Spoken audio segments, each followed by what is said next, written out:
Hello class 11th students, आपको याद ही होगा हम लोग डिस्कवरिंग टट द सागा कंटिन्यूस चैप्टर कर रहे हैं। और कल तक हमने देख लिया था कि टट की बॉडी को लाया गया था सीटी स्कैन करने के लिए। आगे देखिए क्या होता है। The CT machine scan the mummy head to toe. आपको पता ही है कि सीटी स्कैन में क्या होता है, सिर से पैर तक की स्कैनिंग होती है, creating 1700 digital x-ray images in cross section. और करीब 1700 डिजिटल एक्सरे इमेजेस बनती हैं। और उससे क्या होता है, वो पूरे शरीर का पता चल जाता है कि कहाँ क्या है हमारे शरीर में। टट्स head scan in 0.62 millimeter slices to register its intricate structure। और तट के बॉडी सिर को तो और भी छोटे टुकड़ों में ये किया गया था, रजिस्टर किया गया था, ताकि उसके पूरे स्ट्रक्चर को देखा जा सके। Take on eerie detail in the resulting image. और बहुत ही आश्चर्यजनक, बहुत ही रहस्यमयी तरीके से कुछ बातें सामने आई थी उन इमेजेस में। विटट्स एंटायर बॉडी सिमिलरली रिकॉर्डेड। इसी तरह से बहुत ही माइन्यूट तरीके से उनकी पूरी बॉडी की रिकॉर्डिंग की गई थी फ़ोटो की।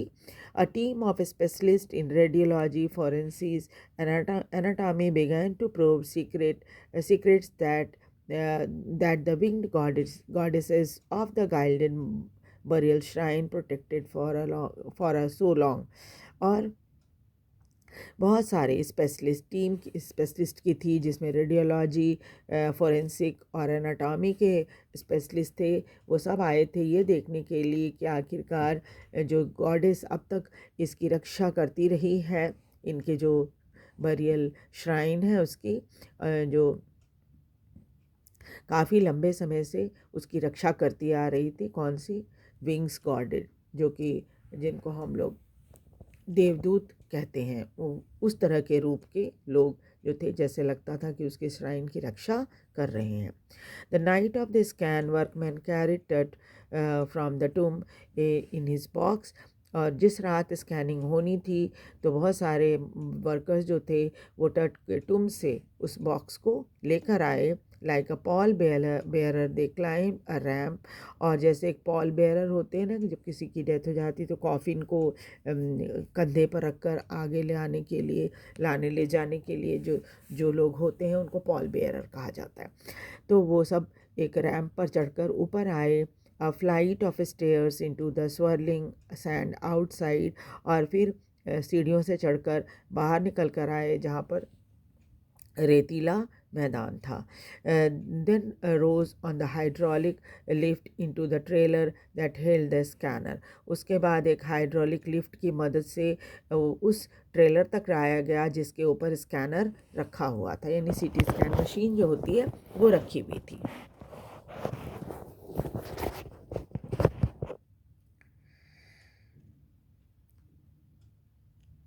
Twenty minutes later, with a pair of white plastic fans, uh, two men emerged, sprinted for an office nearby। तभी क्या हुआ, 20 मिनट अभी रखा ही गया था स्कैनर पे, कि 20 मिनट के अंदर ही दो आदमी भागते हुए ऑफिस की तरफ आए। And return with a pair of white plastic fan. और अपने साथ दो प्लास्टिक फैन लेकर गए। The $1 million scanner had quit because of the sand in the cooler fan. ये जो $1 million का स्कैनर था, सीटी स्कैन मशीन, उसने काम करना बंद कर दिया था क्योंकि उसके कूलर में धूल चली गई थी। Curse of the pharaoh joked a guard nervously. तभी उसने एक गार्ड जो वहाँ खड़ा था, उसने थोड़ा मजाकिया तौर पे कहा कि ये लगता है कि फैरो का कर्स है, इसलिए मशीन नहीं चल रही। Eventually the substitute fan worked well. लेकिन जो फ़ैन ये इनके पास एक्स्ट्रा था, उसको लगाने पर वो सही से मशीन चल पड़ी। Even to finish the procedure. और पूरा प्रोसीजर जो होती है, पूरी व्यवस्था जो थी वो पूरी कर ली गई।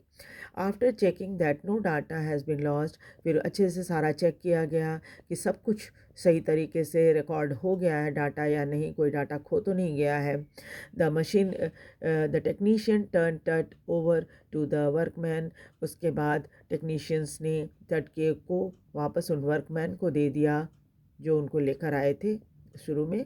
वो carried him back to his tomb, जो कि उनको लेकर वापस उनके कब्र में रख दिया। Less than 3 hours after he was removed from his coffin, बस 3 घंटे से भी कम समय लगा था जब उनको कॉफिन से बाहर निकाला गया था। The pharaoh again rested in peace where the funerary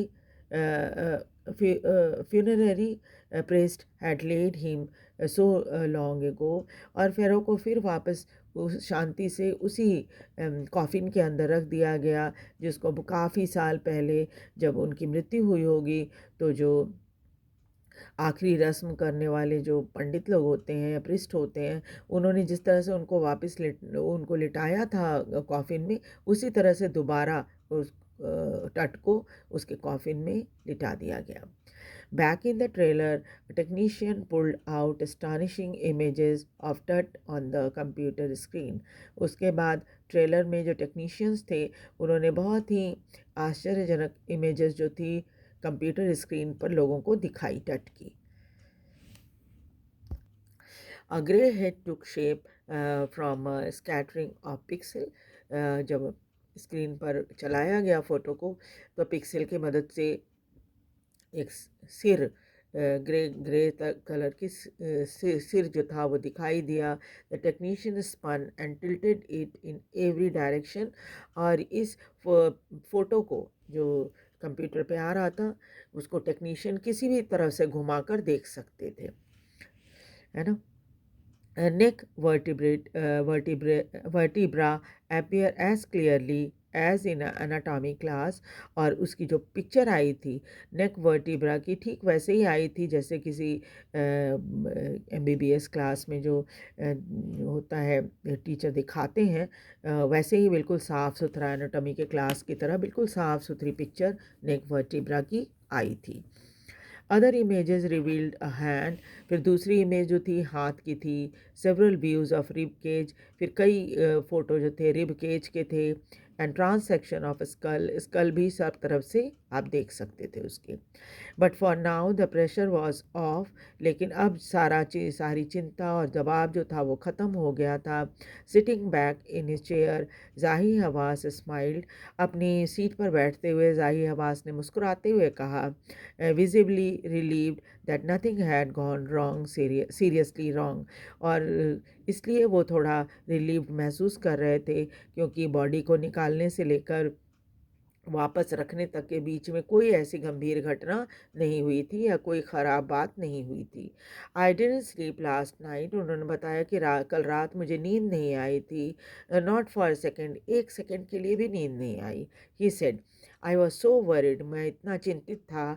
but now I think I will go and sleep, लेकिन अब मैं इतना रिलैक्स हो गया हूँ कि अब आराम से जाकर सो सकता हूँ।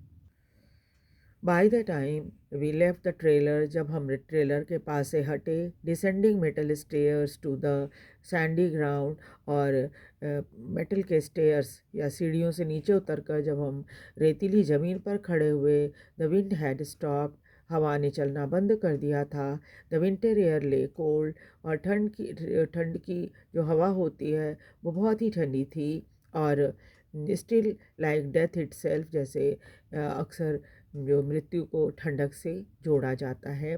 In this valley of departed, ये वो घाटी है जहाँ पर सब यहाँ इस दुनिया को छोड़कर गए हुए लोग रह रहे हैं, है ना। Just above the entrance of Tut's tomb stood Aryan, जब ये बाहर निकले तो उन्होंने ऊपर आसमान में देखा तो तट के टूम के ऊपर ठीक आर्यन जो एक तरह का एक कॉन्स्टलेशन है वो दिख रहा था। And the ancient Egyptian knew as the soul of Osiris, और इजिप्शियन ये मानते थे कि ये सोल ओसिरिस का सोल है। ओसिरिस को God of the after life माना जाता है, और लग रहा था जैसे कि वो तट के टुम्ब को देख रहे हैं।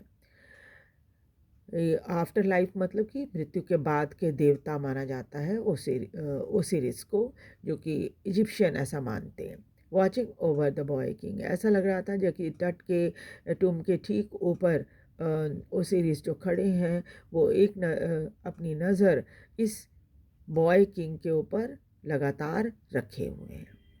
So this the end of the chapter. Next class से हम आगे चैप्टर स्टार्ट करेंगे।